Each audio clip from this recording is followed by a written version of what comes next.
News, सच जरूरी है। नमस्कार दर्शकों, ये है MNS न्यूज नेटवर्क और आप देख रहे हैं MNS न्यूज टीवी। मैं हूं आपके साथ शुभांगी। नागपुर के संविधान चौक में अंबेडकर की तस्वीर फाड़ने पर जितेंद्र आव्हाड के खिलाफ विरोध प्रदर्शन किया गया। जितेंद्र आव्हाड के द्वारा बाबा साहेब अंबेडकर की तस्वीर वाले पोस्टर को फाड़ने पर भारतीय जनता पार्टी के कार्यकर्ताओं ने जन आंदोलन किया और जितेंद्र आव्हाड का पुतला भी फूंक दिया गया। इस मुद्दे को लेकर नागपुर के संविधान चौक में भारी मात्रा में बीजेपी कार्यकर्ताओं ने जन सैलाब किया। पार्टी ने मांग की है कि तस्वीर फाड़ने के लिए जितेंद्र आव्हाड के खिलाफ आपराधिक मामला दर्ज होना चाहिए। बीजेपी के आमदार माने का कहना है कि मनुस्मृति जलाने के नाम पर जितेंद्र आव्हाड ने बाबा साहेब अंबेडकर की तस्वीर को फाड़ दिया। आमदार सुधाकर जी कोहड़े ने इस मुद्दे पर अंबेडकर वादियों से जवाब मांगा है कि वे आव्हाड के खिलाफ क्या कार्रवाई करने जा रहे हैं। उन्होंने यह भी कहा कि आव्हाड को पार्टी से निकाल देना चाहिए। बीजेपी ने जितेंद्र आव्हाड पर निशाना साधते हुए कहा है कि उन्होंने इससे पहले भी छत्रपति शिवाजी महाराज और भगवान श्री रामचंद्र जी का अपमान किया था। वह लगातार भारतीय संस्कृति और समाज से जुड़े लोगों का अपमान कर रहे हैं। आव्हाड को पार्टी से निकाल देना चाहिए, तभी वो प्रदर्शन शांत करेंगे।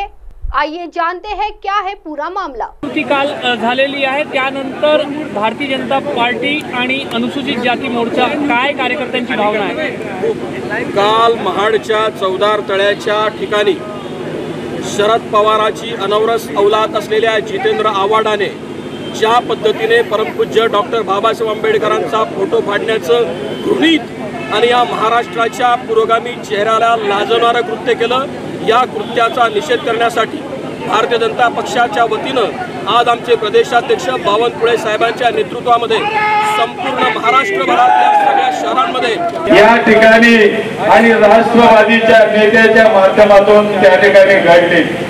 स्वतः शरद पवारांचे मानसपुत्र समजणारे डॉक्टर जितेंद्र आव्हाड या नालायक माणसाच्या मनामध्ये जी गेल्या 6 महिन्यापासूनची खतखत दिसत होती, ती खतखत कालच्या घटनेतून त्या ठिकाणी आपल्याला समक्ष पाहायला मिळाली। बंधू आणि भगिनींनो, परमपूज्य डॉक्टर बाबासाहेब आंबेडकर हे महामानव आहे, यांनी आम्हाला जगण्याचा मंत्र दिलेला।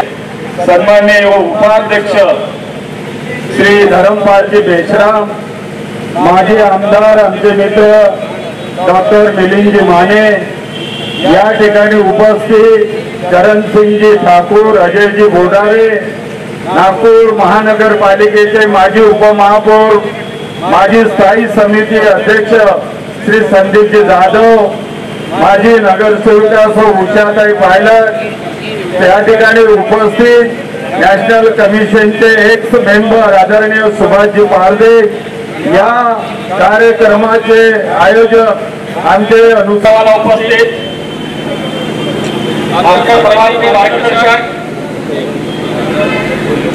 माजी आमदार आदरणीय सुधाकरजी कोहड़े साहेब, आपले प्रदेशाचे उपाध्यक्ष धर्मपालजी बेशराम, माजी आमदार डॉक्टर मिलिंदजी माने, आपल्या जिल्ह्याचे जितेंद्र आव्हाड यांनी ते काल कृत्य केलं, त्या कृत्याचा निषेध भारतीय जनता पार्टी नागपूर जिल्हा व नागपूर शहराच्या वतीने या ठिकाणी तीव्र निषेध या ठिकाणी होत आहे।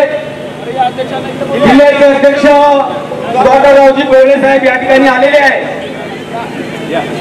आमचे नेते चंद्रशेखरजी बावनकुळे साहेब यांच्या नेतृत्वामध्ये हे आंदोलन सुरू आहे। आजपर्यंत आपण पाहिलेलं आहे या जितेंद्र आव्हाडांनी आपल्या कृत्यातून या महाराष्ट्राचं वातावरण खराब करण्याचा प्रयत्न प्रामुख्याने केलेला आहे। श्रीराम यांना कौतुक वाटतात, बाबासाहेबांबद्दल काल त्यांनी जे कृत्य केलं, या कृत्याला कुठेही माफी नाही आहे। संपूर्ण भारतीय जनता पार्टीच्या वतीने याचा निषेध मोठ्या प्रमाणात होत आहे। त्यांचे जे नेते आहे शरदचंद्रजी पवार यांना आम्ही सांगू इच्छितो, अशा नालायक देवानं बहुमताला आपण आपल्या पार्टीमध्ये ठेवता। बाबासाहेबांबद्दल जे त्यांनी काल कृत्य केलं, अब आप हमारे चैनल को आपके मोबाइल ऐप पर भी देख सकते हैं। मोबाइल ऐप पर देखने के लिए प्ले स्टोर से MNS news T apps download करें। Insta, Hike, feed, Koo, Facebook और कई सोशल मीडिया प्लेटफॉर्म पर हमारा चैनल उपलब्ध है। आप इसे यूट्यूब पर भी देख सकते हैं, आप इसे लाइव भी देख सकते हैं www.mnsnewst.com पर। फिलहाल वक्त हो चला है दर्शकों ब्रेक का। ब्रेक से लौटने के बाद देखेगा देश और दुनिया की तमाम बड़ी खबरें। बने रही है MNS न्यूज टी पर मेरे साथ यानी शुभांगी के साथ। नमस्कार।